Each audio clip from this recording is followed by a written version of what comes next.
Hello everyone. Today I'm going to talk about long-term investing. To understand long-term investing, you first need to understand the power of compounding.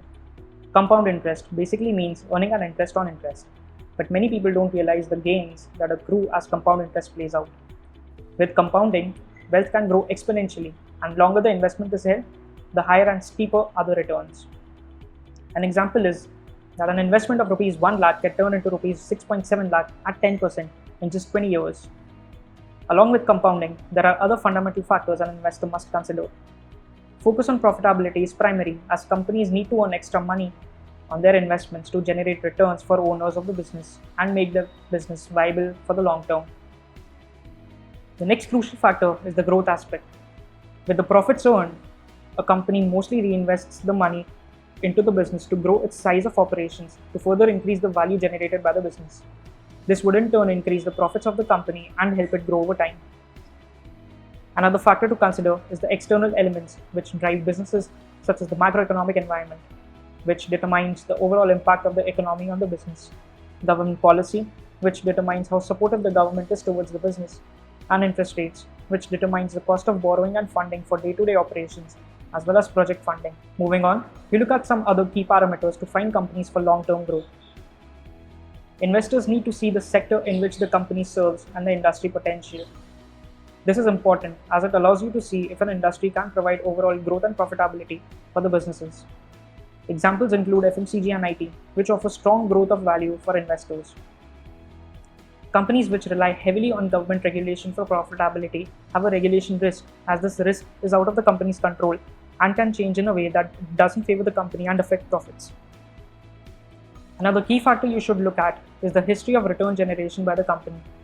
Assess the return ratios such as ROCE and ROE to determine the earnings a company makes on the capital it invests in the business, which ultimately benefits the investors.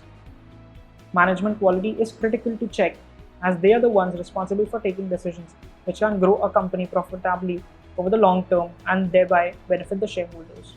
Better the quality of management, the more confident an investor can be about the management's work towards maximizing shareholder value.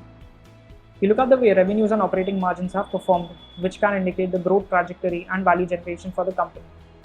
Higher revenue growth indicates a faster growth rate of company operations, while the consistency of operating margins indicates efficiency in deriving value from sales growth.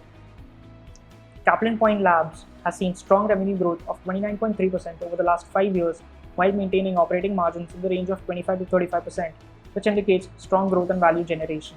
Now, we look at the EBITDA to operating cash flow ratio. This ratio is crucial to determine how much cash a company can generate from operational activities. This is important since cash is a more tangible metric of value generation and cannot be manipulated. The higher the ratio is, the more tangible returns the company generates from its operations. As you can see, ITC has generated a higher ratio with an average range of about 60 to 70% and has grown this ratio over the past 5 years, which currently stands at 72.9% for 2020. This indicates that 72.9% of operating profits are realized as operating cash by the company. As you can see, all the model portfolio companies have delivered strong performance and generation of high ROE and ROCE, while seeing healthy growth in net profits. This indicates healthy value generation, and investors should search for such stocks. All the model portfolio companies have delivered strong return ratios, yet are undervalued even after their strong growth prospects, which makes them good investment opportunities. All companies trade at PE lower than 20 times, while the Nifty index trades at 29.7 times, thereby indicating that these companies are trading at cheap valuations and can provide great upside for investors versus the broader market. But don't just compare companies to the broader markets. It is essential to compare companies with their peer average too. Moving on, we look at the risk factors that might affect these investments. The business environment and dynamics might change in a way that may not favor the company's model. This could affect the sustainability of growth and profitability, thereby affecting value creation for investors.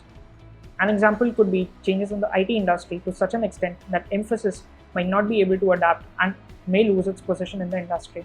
Any changes in the macroeconomic environment and regulations could impact businesses negatively, as they might not be supportive.